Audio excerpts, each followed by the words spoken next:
Mesdames et messieurs, bonsoir. Merci de nous rejoindre. Nous vous recevons ce soir. Nous vous accueillons pour une émission suite aux dernières annonces du président de l'Autorité nationale indépendante des élections. Vous le savez maintenant, on connaît maintenant la couleur politique de notre nouveau Parlement. Les résultats provisoires des élections législatives ont été annoncés par le président de l'ANI, Mohamed Chorfi, cet après-midi. Les partis traditionnels reviennent au devant de la scène, comme le FLN qui rafle 105 sièges, suivi cette fois-ci des indépendants, fait inédit avec 78 sièges. On retrouve également sur le podium le MSP avec 64 sièges. Surprise ou pas, quelle lecture faudra-t-il en faire? On en parle ce soir. Nous n'avons pas de majorité absolue, mais il y a cette percée des indépendants qui va susciter certainement les convoitises des autres formations en vue peut-être d'une alliance. Les partis politiques s'organiseront-ils en coalition? Irons-nous vers une majorité présidentielle? Autant de questions que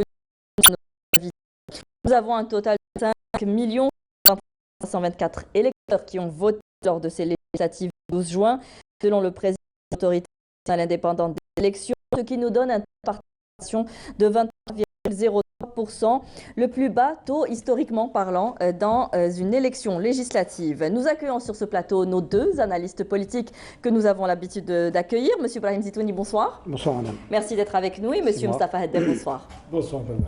Alors, surprise ou pas, finalement, par ces résultats, est-ce qu'au final, le scénario était devenu prévisible au regard du taux de participation? Ces partis comme le FLN et le MSP ont gardé leur réservoir de voix plutôt considérable par rapport aux années précédentes. Nous en parlerons bien sûr. Alors, surpris ou pas, monsieur Zitouni? Ce qui ne surprend pas, c'est un relatif éclatement des voix. Ne surprend pas, c'est dû au scrutin proportionnel, donc il n'y a pas un seul parti qui a la majorité simple, ça tout le monde s'y attendait. Oui. La surprise en réalité vient du bon score du Front de Libération Nationale.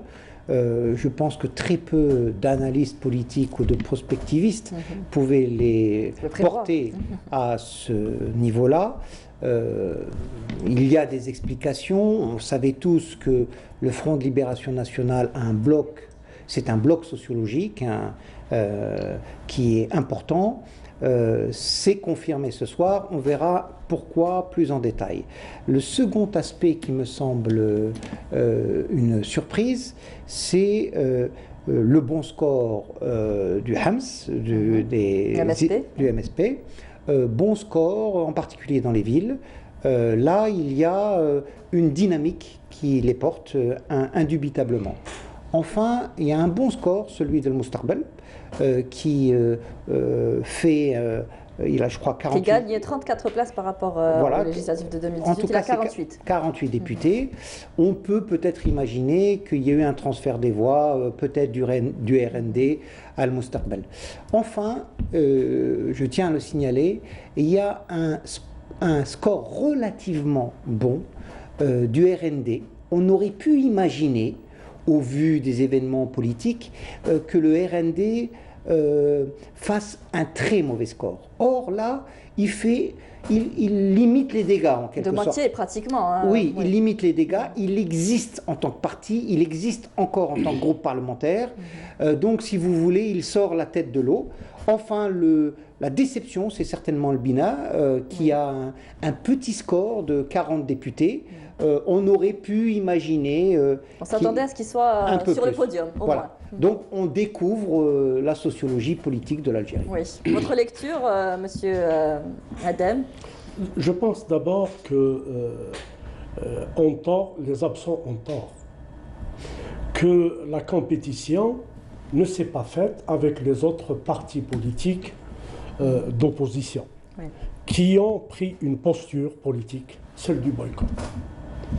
Ce qui a profité aux partis traditionnels, finalement. Absolument. Donc, il ne s'agit pas d'un partage de voix entre les anciens partis de l'Alliance, mais il s'agit d'abord du fait que des partis politiques qui pouvaient éventuellement créer la surprise ont décidé d'être absents dans ce processus électoral. Première chose. Deuxième chose à dire, nous avons assisté à un vote militant, partisan. Quand je dis militant et sympathisant, des différents partis politiques. Nous avons aussi vu qu'il y a des bassins électoraux qui sont acquis à un certain nombre de partis, qu'il s'agisse de partis dits patriotiques ou nationalistes ou de partis islamistes. Donc, cette première lecture nous permet de dire aussi qu'il y a au niveau de la nouvelle Assemblée une dominance des partis dits patriotiques qui rassemblent, c'est-à-dire le FLN, le RND et El Moustaqbal, qui sont à peu près à 300-315 élus. Et que la quote-part des partis dits islamistes s'est un peu réduite. Même si, indifféremment, le MSP a fait une avancée. Je pense que cette avancée peut avoir deux lectures. D'abord parce que les élections ont été transparentes, propres. Il n'y a pas eu de quotas. Les quotas habituellement étaient attribués à ce qu'on appelle les partis du pouvoir. Ce qui veut dire qu'aujourd'hui, on ne peut pas réellement comparer avec les élections législatives de 2017. Je ne crois pas qu'on ait encore un tableau de bord honnête et fiable pour faire des comparaisons. Nous pouvons comparer, bien sûr que ce n'est pas les mêmes élections. Nous pouvons comparer éventuellement en termes de taux de participation entre les présidentielles, le référendum et les législatives, toutes choses restant égales par ailleurs. Ce n'est pas les mêmes élections, ce n'est pas les mêmes compétitions. Pour le référendum, il n'y a pas de mandat en jeu. Pour les présidentielles, il y a un seul mandat en jeu, celui de président de la République, alors que là, nous avons 450 mandats qui sont en jeu. Mais deux choses à remarquer. D'abord, le taux de participation est resté relativement stable. Oui. Deuxième chose, l'ANI, l'autorité nationale indépendante, n'a eu aucune gêne à reconnaître qu'effectivement, entre ce que son président a appelé la moyenne du taux qui était à 30 est en réalité inférieure. Ce n'est plus l'administration qui gère, c'est l'autorité nationale indépendante. Et le changement est aussi à ce niveau-là. Absolument. Et puis, les bulletins nuls sur lesquels, j'espère, nous reviendrons au cours de cette émission. Alors, on va revenir sur cette liste d'indépendants aussi, que beaucoup d'analystes donnaient aussi favoris, peut-être pas à ce niveau-là. Ils ont créé une véritable surprise en remportant le pari à travers la réalisation des prévisions de plusieurs analystes politiques, comme je le disais. Est-ce qu'aujourd'hui, cela va créer un déséquilibre au niveau du Parlement? En tout cas, il vient en tant qu'une véritable force, deuxième force politique dans l'hémicycle. J'appellerais pas ça une deuxième force, j'appellerais ça le ventre mou du Parlement. Il y a d'abord un vainqueur incontestable, si on prend les résultats tels qu'ils sont, c'est le Front de Libération Nationale. C'est le parti qui aujourd'hui est en position de force, qu'on le veuille ou non. C'est le premier parti du pays. Comment l'expliquer ? Finalement, au vu de tout ce qu'on a dit sur ces plateaux pendant ces dernières semaines, on s'attendait réellement à ce que le FLN et le RND perdent de leur stature, même s'ils ont perdu des places, une soixantaine pour le FLN et une quarantaine pour le RND. Est-ce que finalement, leurs voix leur sont restées fidèles? Ou est-ce qu'ils ont joué sur l'image du FLN? Ils ont changé un peu leur candidat? Ils ont essayé de s'adapter à la nouvelle donne? Alors, ça fait beaucoup de questions en même temps. On va en parler pendant une heure. Pour ce qui concerne le FLN, pour ce qui concerne le FLN, l'État, l'armée sont un bloc sociologique de très longue date. Ce bloc sociologique, c'est lui qui a donné les voix au président de la République, Si Abdelmejid Tebboune, en décembre 2019. C'est ce même bloc sociologique qui, aujourd'hui, s'affirme au niveau du Parlement. C'est pour ça que ce soir, le grand vainqueur de ces élections législatives, c'est le président de la République, c'est Abdelmejid Tebboune, parce qu'aujourd'hui, il est assis sur une majorité présidentielle. Le bloc légitimiste, appelons-le comme ça, c'est-à-dire FLN, RND, El Moustaqbal, lui donne une très large majorité au Parlement, un seul vainqueur, le président de la République. Deuxième leçon à tirer de ce scrutin, c'est qu'aujourd'hui, le FLN a reconquis jusqu'à un certain point ses réseaux. Il a su se déployer, il a su faire une campagne dynamique, il a su s'appuyer sur des notabilités qu'il cultive depuis des décennies, sur un électorat dans les campagnes qui est très tribal, et il a su ramasser, n'oubliez pas que les campagnes, le fief du Front de Libération Nationale, se sont mobilisés de façon générale beaucoup plus que les villes. Oui. Et donc, le taux de participation relatif des campagnes est bien plus important. Ça peut expliquer un effet FLN qui lui profite. Le RND, c'est exactement l'inverse. C'est plutôt un parti des villes. Or, les villes sont plus abstentionnistes que les campagnes et donc il subit un contre-coup beaucoup plus important que le Front de Libération Nationale. Par contre, alors que Hams est un parti aussi des villes plus que des campagnes, il bénéficie de cette campagne. C'est peut-être là un transfert d'une partie de l'électorat du RND à Hams, de même que le Moustaqbel en a bénéficié.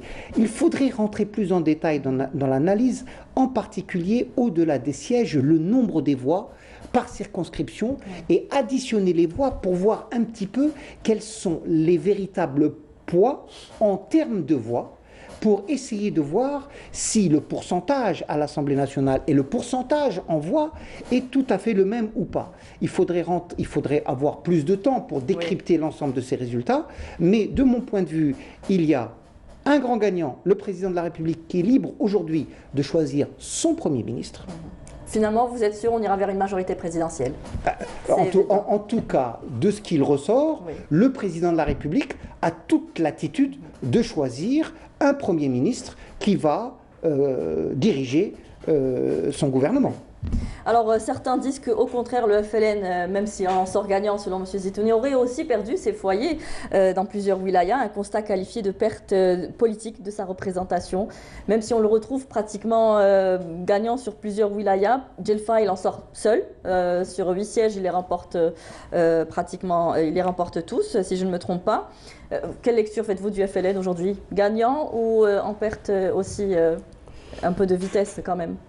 Voyez-vous, madame, dans les wilayats où le FLN a remporté la totalité des sièges, il a profité d'abord du taux élevé de l'abstention. On revient toujours, oui. Quand vous voyez que dans la wilaya de Béjaïa, par exemple, voilà, sur 500 000 inscrits, vous avez un peu moins de 5 000 électeurs, ça a été un vote familial, même pas tribal, familial et partisan. Je me corrige, hein, Djelfa, il a eu 3 sièges, les 3 oui, qu'il y avait à Djelfa, et Béjaïa 8 sur 9. C'est cela. Vous voyez, c'est une wilaya qui d'habitude a voté FFS, RCD. Elle n'a jamais voté, elle a rarement voté ou peu voté pour le FLN. Donc d'abord, l'abstention a profité aux partis qui ont un ancrage, d'abord, qui ont une présence sur tout le territoire national. Ce n'est pas, qu'on le veuille ou pas, ce n'est pas des partis des salons d'Alger, c'est des partis qui ont une présence à l'intérieur du pays. C'est des électeurs, si on fait sur le plan générationnel, nous allons trouver qu'il y a une espèce de fidélité de l'électorat de ces partis, notamment du FLN. Il y a des familles entières qui ont toujours voté FLN. Le FLN profite de l'historicité de son sigle. Il y a un véritable ancrage. Mais bien sûr, il y a cet ancrage. Habituellement, ce que nous appelons, ce que la presse et quelques observateurs de la scène politique appellent la famille révolutionnaire, a toujours voté FLN. Souvent, pas spécialement par conviction, mais il y a aussi des éléments objectifs et probants. La direction du FLN a eu l'intelligence de reconnaître que le vent est en train de changer, que d'une manière ou d'une autre, il a su s'adapter. Il a eu cette intelligence politique de présenter un mix, bien sûr, de présenter un mix composé de quelques caciques, mais essentiellement de jeunes bardés de diplômes qui n'ont pas été touchés par les scandales à répétition, que c'est des jeunes candidats qui ont une forte probité morale. Vous savez, le renouvellement du personnel politique ne se fera pas par décret. C'est un processus. Et dans ce processus, ce sont les partis politiques. Cela ne s'improvise pas, ça s'organise. Absolument. Ce sont les partis politiques qui veulent rester sur la scène politique et qui veulent encore être partie prenante de la décision politique. Ceux qui ont eu cette intelligence ont réussi. Nous l'avons vu avec le FLN et avec le RND. Seulement, s'agissant de Mustaqbal, je ne crois pas le Mustaqbal et le MSP aussi, qu'ils aient bénéficié tous les deux d'un transfert de l'électorat du RND ou du FLN. Je crois que pour le Mustaqbal, nous sommes en présence de la vérité des chiffres. Il n'y a pas eu de quota. Ce parti, qui essentiellement sur le plan idéologique et sur le plan du discours, ne diffère pas beaucoup, du moins en termes de base, de dénominateur commun. C'est un parti patriotique. Il passe quand même de 14 à 48 sièges. Il gagne 34. Il ressemble au RND ou au FLN. Non, il ressemble plus au FLN qu'au RND. Non, le RND, nous connaissons. C'est le plus grand perdant finalement, le RND. C'est un parti des villes, c'est pas un parti des campagnes. Non, le Mustaqbal est un parti qui a de l'ancrage à l'intérieur du pays, qui a de l'ancrage dans les localités. Pourquoi? Il a pris le schéma du FLN. Si vous voyez les fondateurs de ce parti, à commencer par le président de ce parti, Abdelaziz Belaïd. Abdelaziz Belaïd a été, à l'âge de 23 ans, le plus jeune membre du comité central du FLN. Et en quittant le FLN, ceux qui l'ont accompagné, c'est ce qu'on appelle l'école de Abdelhamid Mehri. Maintenant, pour le MSP. Le MSP a profité de la débâcle de Tej. Qui n'apparaît pas du tout, finalement. Tej est un appareil qui a été créé dans des circonstances que nous connaissons, avec un objectif que nous connaissons. Il a pu récupérer, au moment où son président a quitté le MSP, il a pu prendre avec lui, pour des raisons, vous savez, en politique, il n'y a pas que les idéologies et les convictions, il y a les intérêts des uns et des autres. Il y a ceux qui veulent percer, il y a ceux qui veulent réussir matériellement. Nous avons remarqué à ce moment-là, madame, que quand le président fondateur de Tej, au moment où il a quitté le MSP, il a emmené avec lui des cadres et des militants. Ces militants ont regagné le bercail. C'est un simple retour à la maison. Complètement discrédité, finalement. Bien entendu, Tej complètement discrédité. Et les cadres et les militants qui l'ont accompagné dans cette aventure politique sans lendemain sont revenus à l'essentiel. Ils sont revenus à la maison.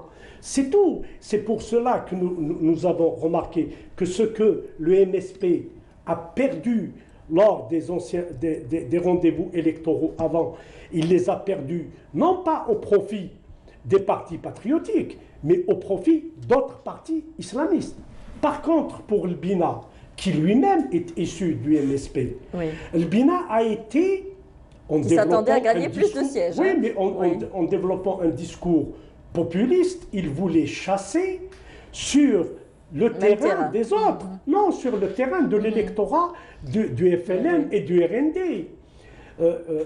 Au prix, il faut le dire, au prix de quelques reniements aussi. Même si la matrice est la même. Tous les partis islamistes, ils ont en réalité deux matrices, où ils sont issus du mouvement des frères musulmans, ou ils sont issus du mouvement salafiste. Est-ce qu'on peut dire aujourd'hui que l'électorat, pour ceux qui ont été votés, ont aussi peur de ce changement, finalement, préfèrent rester dans ce qui est stable pour eux? Vous savez, dans les périodes difficiles, nous traversons dans notre pays une crise multidimensionnelle. une crise sociale, une crise économique, une crise politique et institutionnelle. Tout être humain a tendance à revenir à ce qu'il a toujours connu. Hein, absolument, à ce qu'il pense être solide, stable. Ce que, personnellement, ma lecture des partis et de la composante de la nouvelle Assemblée, c'est une Assemblée qui sera plus stable. Nous passons de 35 partis politiques à 6 partis politiques. Quant aux indépendants, les indépendants, parmi eux, il y a quelques indépendants qui viennent de la mouvance islamiste et ils vont regagner leur parti. On va reparler des indépendants. Vont essayer de se constituer. On va rester avec cette composante de ce Parlement. Comment va justement être perçue cette nouvelle Assemblée avec, on va dire, presque la même composante partisane puisqu'on retrouve les partis Si vous permettez, je suis relativement en désaccord avec l'analyse qui vient de nous être servie. Alors, je vais essayer de... Oui, servi. Je vais donc essayer de l'accommoder à ma sauce.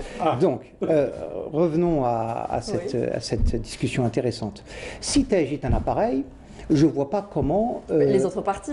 non, prenons les choses les unes derrière les autres. Si TEJ est un appareil, et effectivement il l'est, alors je ne vois pas comment Hems en aurait profité, puisque c'est un appareil. Donc forcément, ça ne vient pas de cet électorat-là, puisque c'est un appareil. Le deuxième aspect, il n'y a pas que El Moustaqbal qui sort du FLN. Le RND sort du FLN également. Donc ce genre d'explication est relativement court. Maintenant, pour revenir au taux de participation et revenir au parti des abstentionnistes, en expliquant le bon score du Front de Libération Nationale par un taux d'abstentionnistes qui en aurait fait le plein par défaut. Je ne vois pas comment cela peut se faire. Il y a 3-4 wilayas qui, en Kabylie, qui ont effectivement boycotté massivement ce scrutin, et il y a quand même 54 autres wilayas ailleurs. Donc je ne vois pas comment on peut, par le seul taux de participation ou le seul effet du boycott, expliquer le bon score du Front de Libération Nationale. Je crois que c'est aller vite en besogne. De mon point de vue, le Front de Libération Nationale a su se réformer en partie, qu'il a su renouveler ses élites locales, il a su mener une politique de renouvellement beaucoup plus intéressante qu'il n'y paraît à première vue. Par ailleurs, il s'appuie sur un vote des campagnes qui est conservateur au sens fidèle. Il y a une fidélité du vote FLN qui s'est exprimée, et c'est pour ça qu'il s'est présenté en bloc à ces élections et qu'il a su ramasser la donne. Quant au Hems, il a fait une excellente campagne, c'est peut-être la meilleure campagne de tous les partis politiques. Il criait victoire, hein, même avant les résultats. Bien entendu, au vu de la dynamique de la campagne qu'ils ont réussi, et il mobilisait essentiellement dans les villes. C'est pour ça qu'on pourrait peut-être imaginer un transfert des voix du RND vers Hems, parce que ce sont des élites urbaines dans les deux cas. Mais il faudrait des études sociologiques beaucoup plus fines, il faudrait et là, on manque d'outils pour aller plus loin dans l'analyse, que ce soit M. Haddam ou moi-même. C'est compliqué d'aller plus profondément dans l'analyse à partir du moment où nous n'avons pas les statistiques, nous n'avons pas les outils de sciences politiques et surtout de sondages qui nous permettent de comprendre qui a bénéficié à qui en termes de transvasement de partis, mais aussi en termes de classe d'âge, en termes de dissension ville-campagne. Il y a des tas de césures, de fractures qu'on n'arrive pas à suivre. Voilà. On va continuer à avancer un peu dans le débat. Aujourd'hui, on parle de certains partis politiques qui ont émergé ces dernières semaines et qui finalement ont remporté un seul siège. Je parle de Jil Jadid. Grande déception de ce côté-là également. Finalement, voilà, les nouveaux partis aussi n'arrivent pas à convaincre encore. Oui, avant de répondre, je voudrais, si vous me permettez, 2 remarques. D'abord, dire que c'est l'abstention massive dans 4 wilayas de Kabylie qui a tirer le taux vers le bas est complètement réducteur. Je n'ai pas dit ça. Non, vous dites que c'est aller vite en besogne, que de dire, laissez-moi, je ne vous ai pas interrompu. Le taux d'abstention a touché toutes les wilayas. Exactement, nous sommes d'accord. Deuxièmement, tout à l'heure, vous avez repris les mêmes arguments que j'ai repris dans mon analyse en disant qu'il y a un certain nombre de partis qui ont eu l'intelligence de renouveler leur personnel politique, parce que le renouvellement de la classe politique ne peut pas se décréter, c'est un processus, et les plus impliqués dans ce processus, ce sont les partis politiques. Maintenant, se baser sur ce transfert entre le RND et Hamas, parce qu'ils ont un électorat citadin, les villes votent peu depuis toujours, les citadins ne votent pas. Deuxièmement, quand on parle d'un transfert, il faudrait que les taux des villes soient relevés pour qu'il y ait un transfert de voix, ce qui n'est pas le cas. Les taux dans les villes sont restés soit stables, soit du fait du boycott, sont descendus encore. Donc, à ce moment-là, on ne peut pas Du fait de transférer. l'abstention ou du boycott? Et en termes de famille politique, nous sommes en présence de deux familles politiques diamétralement opposées, du moins en apparence. Vous avez un parti qui est d'inspiration des frères musulmans, qui reconnaissent, j'allais dire, presque une certaine autorité au Mourchid al-Am, et vous avez un parti qui se présente comme parti patriotique, nationaliste, et qui est né, nous savons qu'il est né dans quelles conditions. Le RND est né. Le RND, s'il y a un adversaire des partis islamistes, c'est plus le RND avec sa composante que le FLN. Le RND, n'oubliez pas, a été créé en 1997 pour arrêter une dynamique islamiste. Ils ont gouverné ensemble, oui ou non? J'allais dire. Ils ont gouverné ensemble, RND et Hams, ils ont gouverné ensemble. Oui, FLN et RND Hams faisaient partie de l'alliance présidentielle. On va continuer à avancer. Ils n'ont pas gouverné ensemble. Ils n'ont pas gouverné. À aucun moment, ils n'ont gouverné. Ils n'étaient pas dans une alliance. Non, à aucun moment, ils n'ont gouverné. Non. Ils faisaient partie, chacun d'eux avait fourni au régime en place, à ce moment-là, des têtes de liste, des têtes d'affiche, souvent pour des considérations politiciennes. Donc ils n'étaient pas si opposés que ça? Non, non, non. Alors aujourd'hui, on s'attendait à un plus grand changement dans ce Parlement. Je parlais des nouveaux partis politiques qui n'ont pas réussi à convaincre. Comment l'expliquer? Pourtant, les analystes les donnaient aussi favoris. Je vais, honnêtement, je suis venu dans ce studio et ailleurs, et vous savez qu'à aucun moment, je n'ai accordé de crédit aux partis qui ont deux présences, la présence dans les salons d'Alger et la présence médiatique. C'est une présence surfaite. Vous savez, pour être un parti politique, pour avoir un rôle dans le jeu politique, il faut avoir un ancrage. Et cet ancrage, moi je ne leur jette pas la pierre. Cet ancrage est un travail, c'est un processus, c'est un travail qui prend du temps.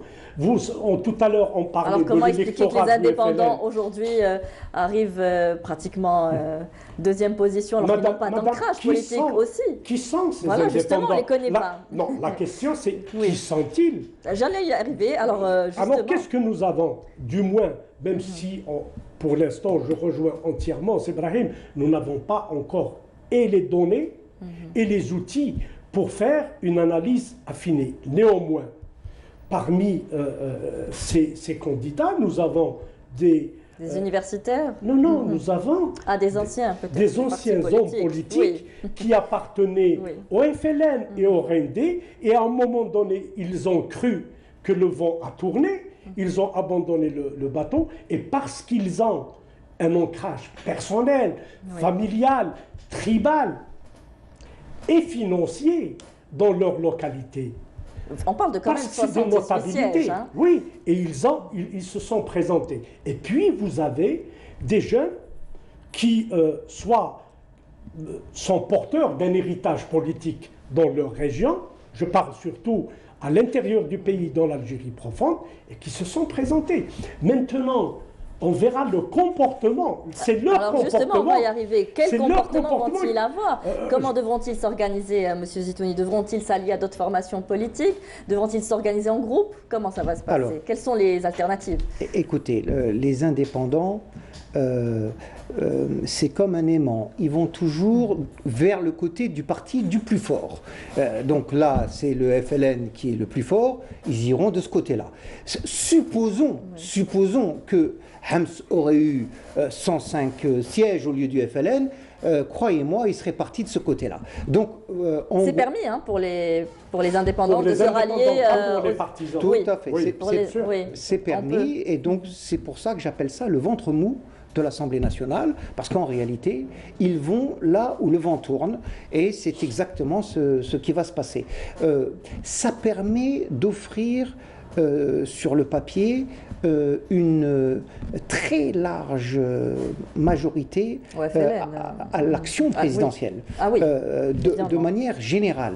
Parce que, au bout du compte, ce qui est intéressant dans l'analyse de l'Assemblée nationale qui vient d'émerger, c'est de savoir si elle va permettre de renforcer la dynamique présidentielle ou si elle va la limiter.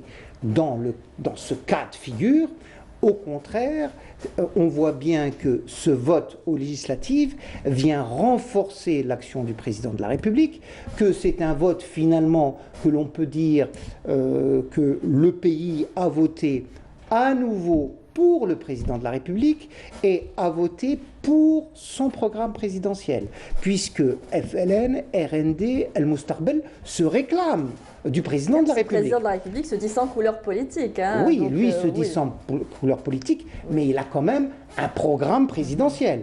Et ce programme présidentiel n'est pas insipide, sans couleur et sans odeur. Il y a bien une direction programmatique, et c'est de cette direction programmatique dont ces partis-là se réclament. Donc aujourd'hui, nous avons une nette majorité présidentielle à l'Assemblée nationale. Je vous propose d'écouter la déclaration de M. Beji Aboulfadel, secrétaire général du FLN, à la déclaration des résultats.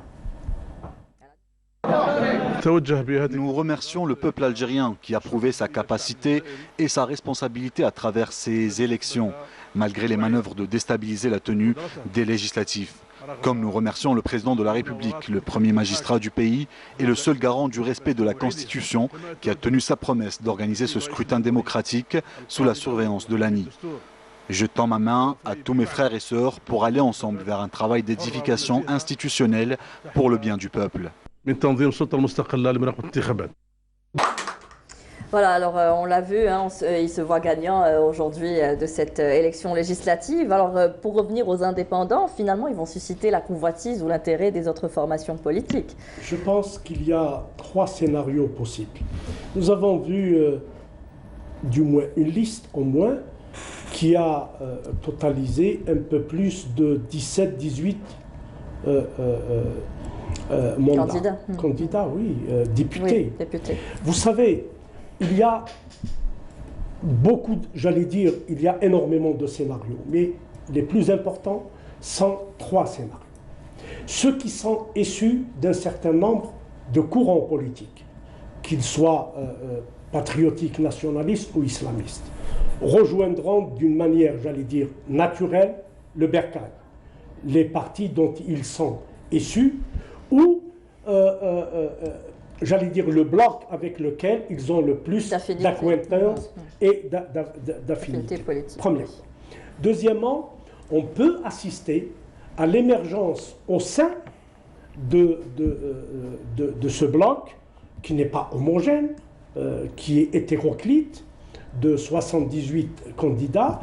On peut voir émerger un groupe qui voudra se constituer en parti politique, et dès lors qu'il se constitue et qu'il a qu'il remplit les conditions, il peut constituer un groupe parlementaire. Maintenant, si on veut rester dans la logique du parti présidentiel, entre guillemets, c'est-à-dire d'un ensemble de députés avec un dénominateur commun dont ils proclament qu'ils soutiennent le président de la République et la mise en œuvre du programme du président de la République. À ce moment-là, on peut assister à la constitution d'un groupe d'indépendants qui, j'allais dire, qui va avoir plus la confiance du président et qui servira, j'allais dire, d'arbitre au moment où les projets de loi vont arriver.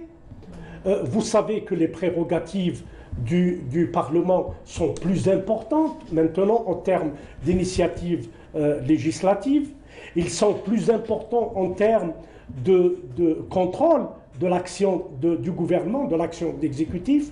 Et ils sont aussi importants au moment de créer des commissions d'enquête, soit pour des faits importants qui touchent la vie politique, économique et sociale du pays, ou sur des questions, j'allais dire, que vit la société. Je cite souvent la peine de mort, la violence contre les enfants, etc. À ce moment-là, un groupe, j'allais dire, qu'on aide à devenir homogène, peut servir d'arbitre pour contrebalancer toute velléité j'allais dire, d'agglomération et d'alliance entre les partis. Est-ce que finalement, le chef de l'État s'était toujours engagé pour injecter du sang neuf dans la classe politique? Est-ce qu'on y est aujourd'hui avec ce taux d'indépendants? Ce n'est pas le taux d'indépendants qui fait le renouvellement de la classe politique. Il y a plein de têtes nouvelles au FLN, il y a plein de têtes nouvelles au RND, les indépendants peuvent être issus des autres partis, etc. Donc le renouvellement est général au vu des dispositifs judiciaires et législatifs qui ont été prises par le planificateur, par le constitutionnaliste. Donc là, c'est un renouvellement par les conditions d'éligibilité. Et donc ce renouvellement est en train de se faire. Le renouvellement générationnel se fait, il faudra voir si le renouvellement des idées se réalise. Ça, c'est un autre... Des mœurs politiques aussi. Bien sûr, ça, ce sont d'autres débats. Vous avez posé une question sur Gil Jadid et le fait qu'il ait eu un seul député, que c'est une déception, clairement. Gil Jadid s'était placé sur le pari qu'il pourrait prendre une fraction de l'électorat laïque qui n'est pas à l'aise avec le boycott. Et c'était ce pari qui avait été réalisé par Sofiane Gilali. Il a perdu ce pari. Apparemment, les boycotteurs ont fait le plein de leur voix. On peut dire ça comme ça. C'est-à-dire que si on avait vu Gil Jadid à 7, 8, 9 députés, on aurait pu estimer que le boycott est faible parmi les partisans du boycott. Le fait qu'il n'ait qu'un seul député montre que les boycotteurs ont bien tenu les rangs de leurs partisans, qu'ils ont boycotté de manière militante. Ça, c'est l'enseignement que l'on peut tirer du résultat de Gil Jadid. Je vous propose d'écouter à présent la déclaration de Taïeb Zitouni, l'ESG du RND, qui se dit vainqueur malgré ce résultat, ce recul. Le RND est fier du résultat réalisé. Je félicite tous nos députés pour la confiance qui leur a été donnée. Ce que je peux dire aujourd'hui, c'est que le RND est en 3e position, donc la 3e force politique du pays. Comme on dit dans le jargon sportif, nous sommes sur le podium. Et ce n'est pas un hasard, nous sommes fiers de ce résultat que nous considérons mérité. Voilà, un 3e, finalement ils sont 4e, ils ne sont plus sur le podium, mais se considèrent quand même vainqueurs. Ils s'attendaient finalement à un taux plus faible, à pire. Oui, au vu du séisme politique qui a traversé le RND, c'est quasiment un miracle qu'il soit à ce niveau-là. Ça veut dire que la posture oppositionnelle ancienne de Taïeb Zitouni a payé, lui a donné un minimum de crédibilité nécessaire au maintien et à la survie du parti. Ils ont eu peur, et cette peur a fait que ça les a obligés à adopter un changement au sein de leur parti politique. À partir du moment où le courant de Taïeb Zitouni s'était opposé à Ouyahia et que Ouyahia a été écarté dans les conditions que l'on connaît, je crois qu'il a pu présenter une offre de renouvellement avec un peu de crédibilité et c'est ce qui, je pense, a permis un score relativement satisfaisant parce qu'en réalité, on aurait pu imaginer que le RND soit sévèrement sanctionné, en tout cas beaucoup plus qu'il ne l'est là. Il revient de loin finalement. Alors j'ai un chiffre aussi qu'on vient de me donner. Les femmes ont raflé 34 sièges, soit 8% au sein de ce Parlement. Avec cette liste ouverte, finalement, on n'a plus le droit au quota. Et on voit bien que par rapport au Parlement précédent, moi, ça a bien baissé. J'ai eu à le dire ici et ailleurs personnellement, et je pense que beaucoup de gens partagent mon point de vue. En politique, il est dangereux, il est vraiment dangereux de faire de la discrimination positive.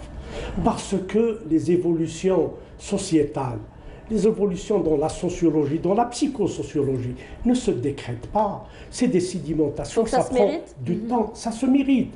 Vous savez, on a imposé le fameux 30% au niveau des assemblées. À quoi on s'est retrouvé avec des femmes qui étaient à l'Assemblée, mais qui n'avaient aucune formation. On a vu l'image que ça donnait. Et ça a donné une image catastrophique du Parlement et de la femme politique algérienne. Absolument. Parce que dans ce nombre, il y avait quelques femmes militantes, connues pour leur engagement, soit engagement associatif ou engagement politique, qui étaient noyées. Et je vous fais grâce de tous les colibés, de tous les sobriquets qui ont été donnés à l'Assemblée à cause de... Donc là, nous sommes dans une autre forme de parité. C'est l'égalité des chances. C'est sur la liste de candidature, la parité est imposée. Maintenant, nous voyons à travers le vote, et je souhaite que nous allons le voir, et nous allons avoir plus de participation aux élections locales. Oui. Parce qu'à ce moment-là, c'est la gestion de la cité. Et nous verrons la place des femmes au milieu urbain, au milieu citadin, au milieu rural, et on pourra faire la part des choses. Et c'est un tableau de bord aussi bien pour les hommes politiques que pour le pouvoir politique, pour connaître quelle est la structure sociologique et quel est le comportement par rapport à la femme active, politiquement active, et la femme militante. On risque de me répéter, la discrimination positive, notamment en matière politique, ne sert pas. Alors finalement, nous irons vers les assemblées, vers les élections locales anticipées. On doit s'attendre à cela? Oui, je crois qu'il y a un souci de l'État profond, aussi bien le président de la République que l'ensemble de ceux qui constituent l'État profond, de reconstruire le plus rapidement possible tout l'édifice institutionnel sur des bases démocratiques, sur des bases transparentes, parce qu'il faut absolument passer à autre chose, et cette autre chose, c'est relever les défis socio-économiques et culturels du pays, et c'est pas parce que on instaure une transition démocratique, où on va vers beaucoup plus de démocratie, qu'on règle les problèmes d'un coup de baguette magique. Donc les vrais problèmes sont devant nous.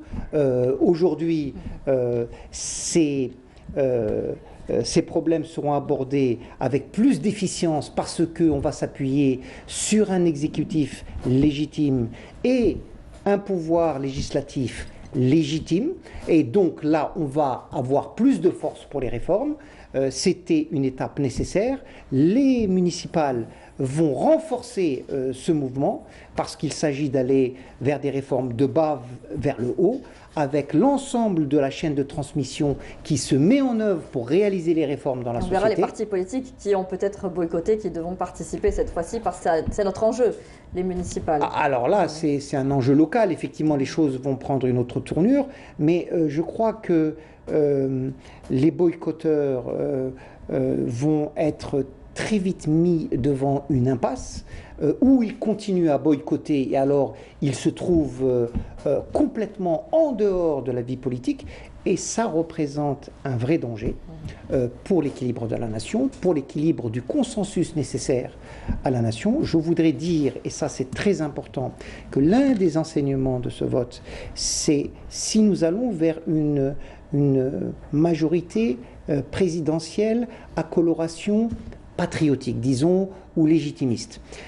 C'est d'un point de vue interne, demi-mal, du point de vue du mouvement séparatiste et du mouvement boycottiste radical qu'il y a en Kabylie. Imaginons un instant que ce soit les islamistes qui auraient remporté le maximum de sièges. À ce moment-là, on aurait vu en Kabylie une radicalisation encore plus importante et la reconstruction nécessaire aux partis politiques en Kabylie aurait été encore plus difficile à mettre en œuvre. Le fait que ce soit des partis patriotiques, légitimistes, qui sont en tête de course, va permettre peut-être, du point de vue du climat politique général, de dresser des passerelles nécessaires avec les partis kabyles, de telle façon que l'on sorte de cette situation qui est une impasse pour tout le monde. Je vous propose d'écouter à présent des représentants du mouvement El Mustaqbel et El Bina. Ces élections législatives interviennent dans des conditions exceptionnelles à travers un nouveau cadre constitutionnel. Nous remercions tous les participants et la formation de ce parti pour leur effort pour l'édification institutionnelle d'une Algérie nouvelle et forte. Le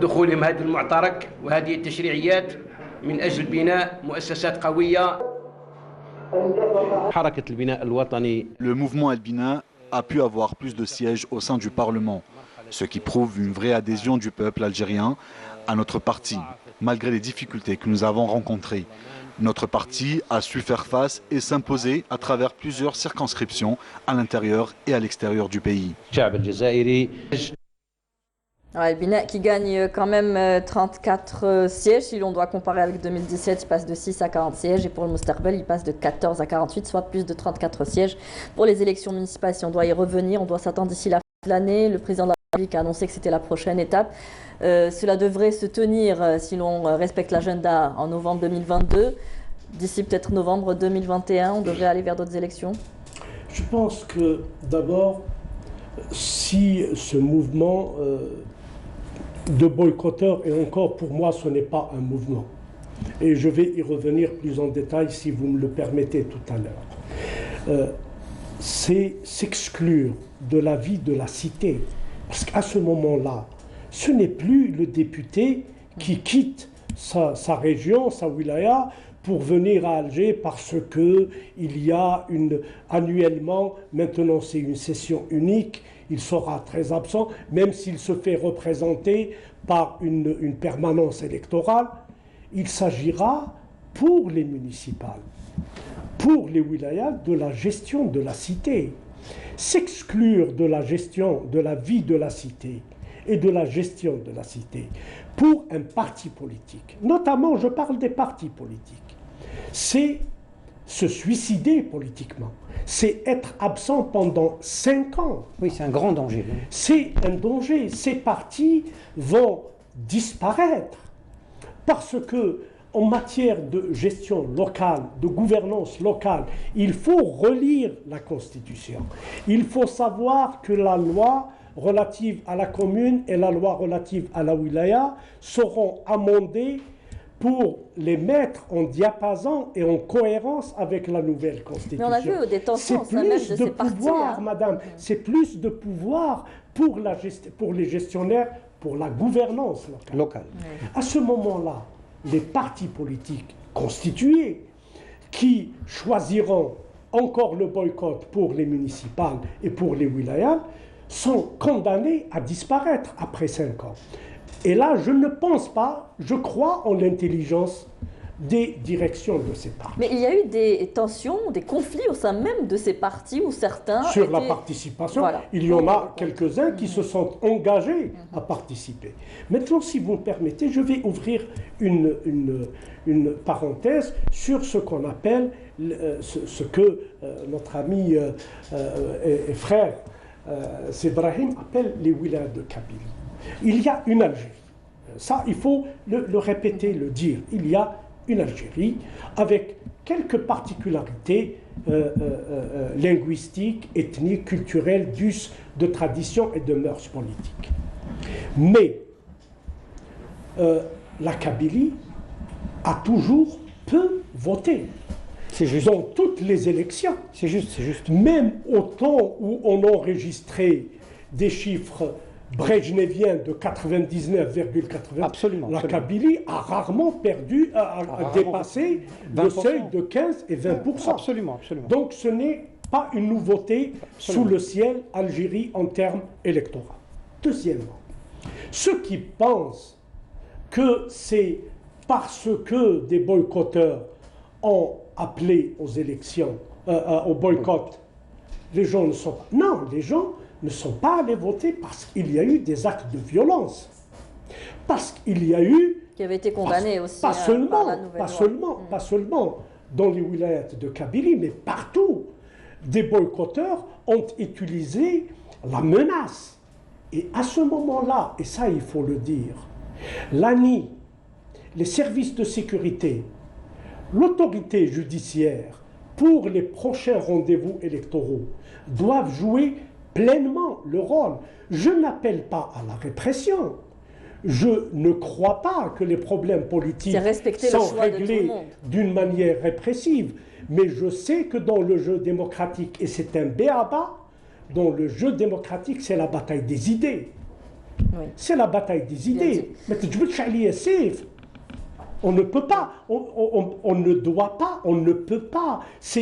C'est en violation des règles élémentaires de démocratie. Absolument. Et je suis en train de défoncer des portes ouvertes. Mais il faut le dire et le dire avec force, que chacun joue son rôle. Tout à fait. Que les pouvoirs publics jouent leur rôle, que l'autorité nationale indépendante des élections joue son rôle pour qu'il n'y ait pas instrumentalisation de la religion, pour qu'il n'y ait pas instrumentalisation des particularismes culturels et ethniques à des fins de déstabilisation. Alors on va continuer maintenant. Qu'est-ce qui nous attend concrètement? Les résultats définitifs ne seront annoncés qu'après avoir étudié tous les recours par le Conseil constitutionnel, soit sous une dizaine de jours. Je pense 15 jours après, le Parlement entrera, ou la 9e législature entrera donc en fonction. Qu'est-ce qui va se passer maintenant? Est-ce qu'il y aura démission de ce gouvernement? Il y aura nomination d'un Premier ministre? Comment ça va se passer? D'abord, il y aura nomination d'un Premier ministre.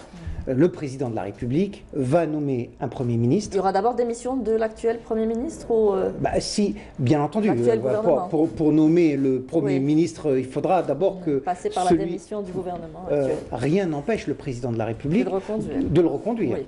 Rien n'empêche le président de la République de choisir un Premier ministre dans le Parlement ou en dehors du Parlement, et rien n'empêche le président de la République de choisir un Premier ministre parmi ses conseillers. Au vu de la configuration, au vu de ses proches conseillers, au vu de la configuration que nous avons aujourd'hui dans le Parlement. Donc il va nommer un Premier ministre pour conduire une alliance présidentielle.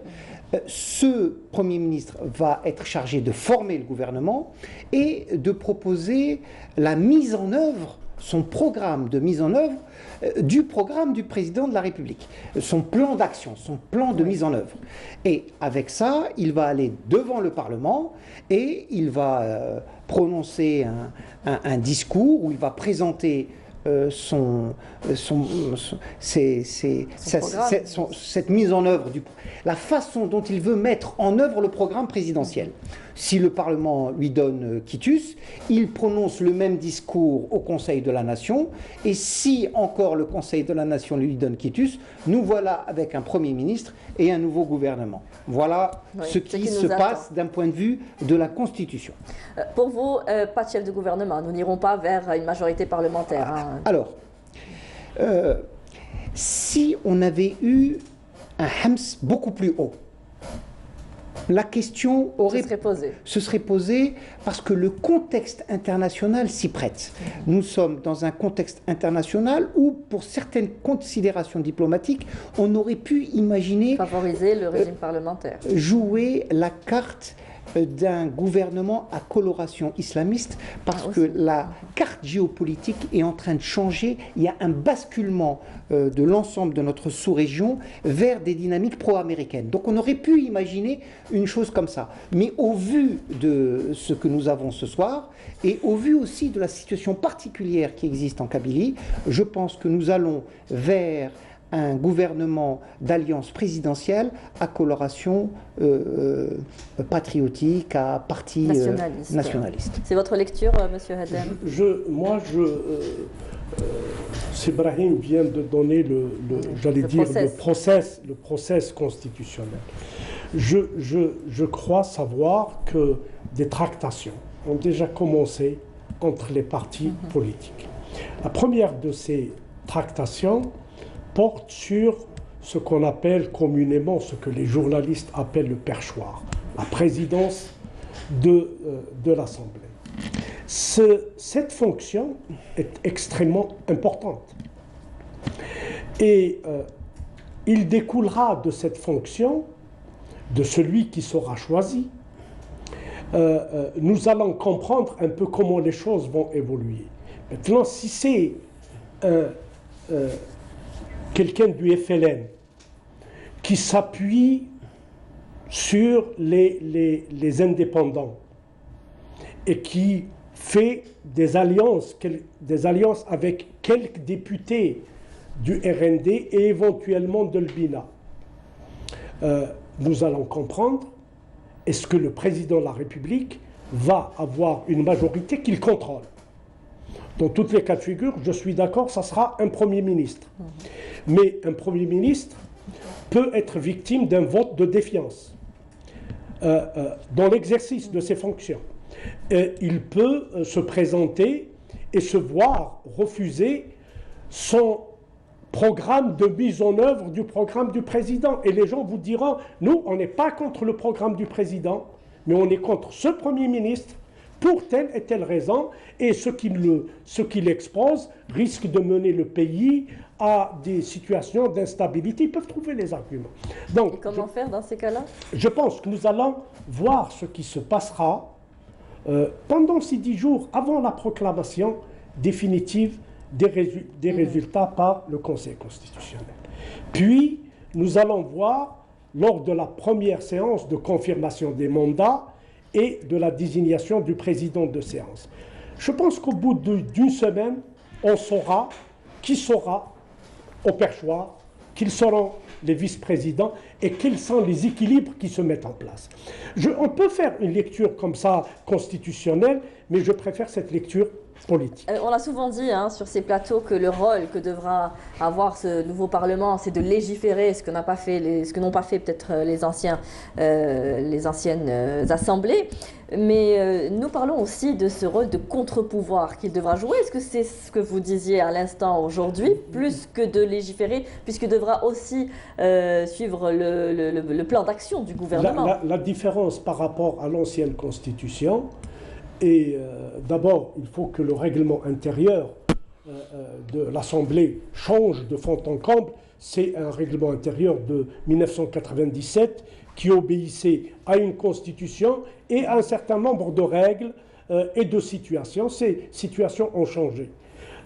Maintenant, vous savez que l'initiative de légiférer peut venir de l'exécutif par le biais de projets de loi. Mais la Constitution donne plus de latitude maintenant à l'Assemblée pour proposer des textes de loi, pour légiférer. Un groupe parlementaire peut présenter. Absolument. Oui. Mais si ce c'est qui une est assemblée important, acquise au président, comme on est en train de le dire, c'est aussi... Oui, mais ce n'est pas... sur le plan politique, ça ne pose pas de problème. Cela viendra d'initiatives. Mais il se peut que le président de la République suscite une initiative par ses relais au sein de l'Assemblée. Il n'est pas dit que le président de la République demandera à chaque fois à l'exécutif de préparer un projet de loi. Il peut susciter à travers les élus. Mais je pense que le rôle le plus important qui nous évitera les travers que nous avons connus, c'est que l'Assemblée exerce véritablement ses prérogatives en termes de contrôle de l'action de l'exécutif. Et qu'en agissant ainsi, elle agit d'abord pour protéger les ministres qui seront, je pense pour la majorité, issus de leur rang. Pour, vous savez, un contre-pouvoir n'est pas une mauvaise chose pour un exécutif. C'est une espèce de garde-fou. Donc on ne verra pas de propositions de loi arriver de la part du Parlement. On peut les voir. Vous savez, il suffit qu'un groupe parlementaire, je me rappelle, je sais 10, pas. je crois. 10, non, un peu plus de 10. 10 ou 15, je me rappelle. 10 ou 15, ça c'est le groupe parlementaire. Pour un texte de loi, avant c'était 80, il fallait 80 signatures. Cela va se réduire avec le nouveau règlement. Et puis on aura des lois qui vont porter les noms de leurs initiateurs. Et je pense que c'est une bonne chose. Pourquoi? Parce que le député, c'est la voix du peuple. Et puis on parle aussi de ce Parlement qui devra agir en tant que contre-pouvoir et contrôler l'action de l'exécutif, mais il faudra aussi que lui aussi donne cette image tant recherchée chez le citoyen algérien d'intégrité, d'engagement nationaliste, patriotique. Absolument. Alors concrètement, comment on encadre ou comment on peut s'opposer quand on est au sein du Parlement à une majorité présidentielle sur un certain nombre de textes de loi qui pourraient faire, par exemple, qui ne seraient pas des textes de loi qui suscitent l'unanimité, qui sont très clivants. Il peut y avoir des alliances contre nature au sein du Parlement, et là pourrait s'exercer une motion de censure contre le Premier ministre, et à ce moment-là, le gouvernement tombe. C'est l'un des mécanismes. Bon, je ne pense pas que nous soyons vraiment dans ce type de choses. Ce sont des dispositifs qui sont prévus par la Constitution, donc juridiquement ils existent. L'initiative de la loi appartient au groupe parlementaire. Donc là, nous avons des groupes parlementaires qui vont se situer dans l'opposition. Ils peuvent toujours proposer des lois, ne serait-ce que en termes de propagande politique pour exister de façon oppositionnelle. Relancer les commissions d'enquête qui n'existent pas. Il y a des commissions parlementaires, oui, etc. absolument. Donc il y a une série de choses qui peuvent permettre à l'opposition d'exister politiquement de façon dynamique et de faire des contre-propositions. Et ce qui est intéressant, c'est que lorsque ces groupes parlementaires oppositionnels sont dans la dynamique de faire des propositions de loi, ils doivent s'appuyer sur une bureaucratie propre, sur leurs juristes, sur leurs hommes politiques. Et nous allons voir les partis politiques, s'ils veulent exister, devoir gagner en niveau qualitatif, en technicité, de telle façon qu'ils puissent proposer des textes de loi qui soient acceptables dans la forme et dans le fond. Et là, on va petit à petit avoir une culture politique qui va être soutenue par une culture juridique parlementaire, et c'est ainsi que petit à petit, nous allons avoir des maturations qui vont permettre un gain qualitatif de l'approfondissement démocratique. Finalement, ces parlementaires devront eux aussi faire davantage d'efforts pour regagner la confiance également des citoyens. Oui, mais je voudrais abonder dans ce sens, si vous le permettez. Nous sommes passés de 35 partis politiques à 6 ou 7 partis politiques qui ont une véritable existence au niveau du Parlement. Donc, c'est plus visible, il y a plus de visibilité. Vous avez plus de visibilité, vous avez plus de stabilité pour l'institution elle-même. Et je voudrais emprunter cette expression au professeur Mohamed Barkouk, nous sommes dans un processus d'ingénierie politique. Nous sommes en train de recréer quelque chose pas à partir de rien, à partir de quelque chose qui existe. Nous passons d'une constitution à une présidentielle, un référendum, des législatives et des élections. Le changement doit se faire en douceur, sur le long terme. Il doit se faire en douceur, mais il doit se faire avec d'autres personnes, avec un autre personnel politique. Nous avons remarqué que sur les listes de candidature et parmi les députés élus, beaucoup d'universitaires, énormément d'universitaires, c'est-à-dire que tous les groupes parlementaires contiennent en leur sein Mais est-ce que ces universitaires ont la formation politique nécessaire? Je vais vous dire, il y a un mixage dans toutes les listes électorales.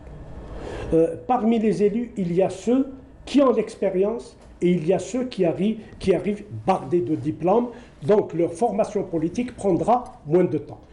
Il revient maintenant aux partis politiques qui ont fait le choix du renouvellement de leurs candidats et qui ont joué la carte de la formation universitaire. Ils leur choix maintenant, avec leurs cadres, avec leurs anciens cadres, avec l'apport des spécialistes, des politologues, des économistes, d'organiser les journées de formation pour leurs parlementaires. Donc je crois que tous les groupes parlementaires en présence, notamment les 5 partis politiques, ont suffisamment de cadres au niveau des partis pour garantir cette formation et rendre ces universitaires efficaces en tant que parlementaires et qu'ils peuvent faire une avancée. Maintenant, ce qui reste, c'est le courage politique. Parce qu'il y a des gens qui pensent que le fait de dire que j'adopte le programme du président de la République, ça veut dire que ça y est, nous allons revenir à un processus de Fakhametouhou, de Chita, etc. Il faut dépasser cela. Alors il nous reste 4 minutes, une dernière question, messieurs. Comment voyez-vous le prochain gouvernement technocrate politique? Je crois qu'il sera politique. Très rapidement. Il sera issu des partis politiques qui auront fait allégeance au programme du président de la République, pas au président, à son programme. Et d'une manière générale, la politique, c'est aussi les tractations, c'est aussi les contacts. Je vous dis, un parti politique fort de ces députés qu'on ne lui a pas donnés, qui ont été élus, il est fort pour faire des tractations et demander 1, 2, 3 portefeuilles ministériels. 30 secondes, il faudrait lui laisser donner son avis sur cette question. Merci, oui. 30 secondes. Merci, c'est Adam. Donc, en 2 mots, ce sera un gouvernement politique, mais dont les ministères régaliens seront technocratiques à la main du président de la République, les affaires étrangères, les finances, l'intérieur, la justice... Et la défense, là. Non, la défense, c'est le président de la République. Donc là, ce seront des ministères qui resteront aux mains de technocrates de très haut niveau et en la confiance du président de la République. Le reste sera politique. Merci messieurs d'avoir éclairé nos lanternes après les résultats annoncés donc par l'ANI sur ces élections législatives. Merci à vous tous de nous avoir prêté attention. Je vous souhaite de passer une très bonne fin de soirée sur Canal Algérie. Au revoir et à très bientôt.